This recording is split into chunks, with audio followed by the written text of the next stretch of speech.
अस्सलाम वालेकुम दोस्तों। डेडपूल एंड वुल्वरीन मूवी जिसका हमने एक लंबे अरसे तक इंतजार किया, फाइनली हमें देखने को मिल चुकी है। मैंने मूवी देख ली है, यकीनन आप लोगों ने भी देख ली होगी, और अगर नहीं देखी तो क्या कर रहे हो, देखो जाके। तो ये मूवी मल्टीवर्स की स्टोरी को कैरी करती है, जिसमें टीवीए डेडपूल के पीछे पड़ी हो जाती है और फाइनली डेडपूल को उठा के ले भी जाती है।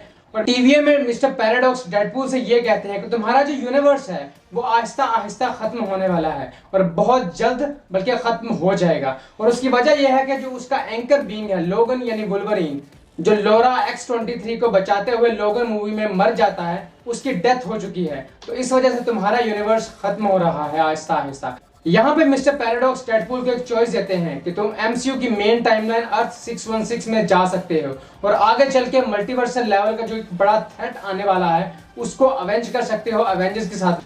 तो डेडपूल यहाँ कल्टी मारता है, निकल पड़ता है डिफरेंट यूनिवर्सेस में ताकि वो किसी ऐसे वुल्वरीन को ढूंढ के ला सके जिसको वो लाके अपने यूनिवर्स के एंकर बीइंग की जगह फिट कर दे और उसका यूनिवर्स बच सके।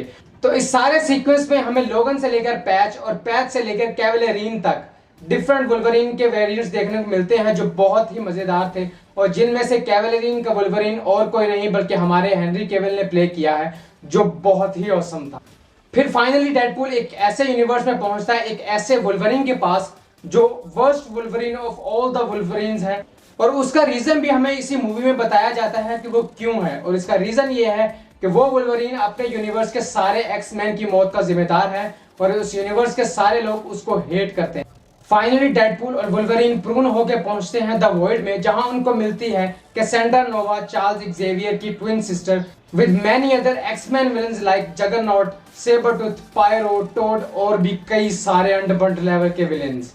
द वॉइड में उनको एक और बंदा भी मिलता है, Johnny Storm aka Human Torch, जिसका रोल क्रिस एवांस ने प्ले किया है, जो कि हमारे कैप्टन अमेरिका भी रह चुके हैं, जिसकी आगे चल के कैसेंड्रा नोवा के हाथों ही मौत हो जाती है उसी सीक्वेंस में द वॉइड के अंदर ही। द वॉइड में डेडपूल और वुल्वरीन 4 लोगों के साथ टीम अप करते हैं, जिनमें ब्लेड, इलेक्ट्रा, गैम्बिट और X-23, जो बाद में मिलके कैसेंड्रा नोवा के साथ फाइट करते हैं।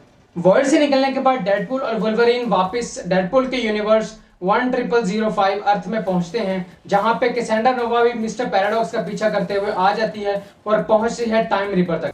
अब टाइम रीपर एक ऐसी डिवाइस थी जो मिस्टर पैराडॉक्स ने बनाई थी ताकि वो टाइमलाइंस को डिस्ट्रॉय कर सके।